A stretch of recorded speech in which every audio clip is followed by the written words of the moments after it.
Porsche 911, ever since its birth in the early 60s, has been one of the most versatile sports cars in the world.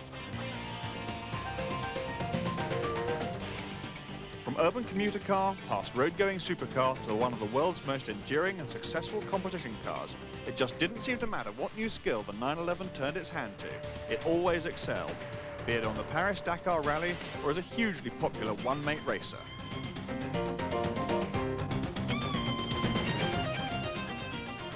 But it was as the world's most practical supercar that it really found its vocation. And, of them all, one was the best of the lot.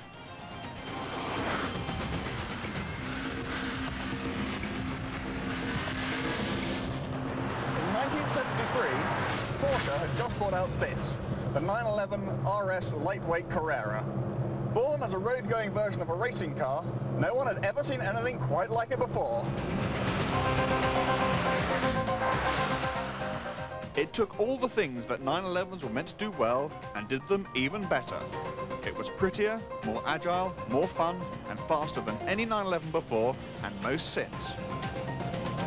Not only was it very, very fast, it was also extremely beautiful too, and thanks to Porsche's fantastic engineering, totally reliable as well. Above all, people loved it for its lack of compromise. It had a stripped-out, no-nonsense interior, racing suspension, and absolutely no sound deadening at all. It also had an ability to devour roads and tracks that even the Ferraris and Lamborghinis of the day had a job matching. In no time at all, it became both a fabulously successful racing car and an extraordinarily desirable road car. No wonder. With a top speed of over 150 miles an hour and a 0 to 60 time of 5 seconds or less, it went even better than it looked. Back in 1973, no one could quite believe it.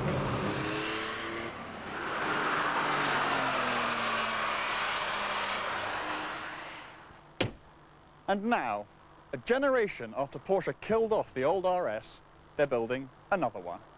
Like its ancestor, it's lighter and more powerful too, making it much, much quicker.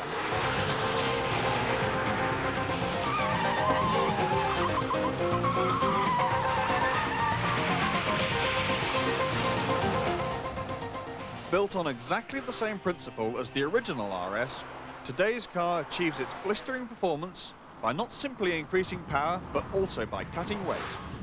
You might think that after all these years, this 911 RS Carrera would feel a bit too tame, perhaps too soft, compared to that extraordinary 70s wild child whose reputation it finds itself having to live up to. But no, this RS has almost all the spirit of its illustrious predecessor.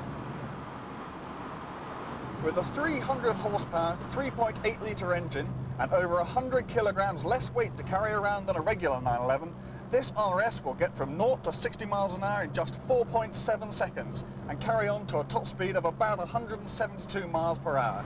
With specially stiffened suspension and ultra-fat tyres too, it's pretty smart round the corners as well.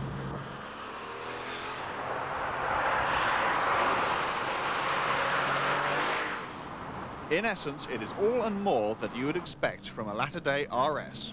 It feels light and agile, and will tolerate being thrown around on the test track without biting back too hard.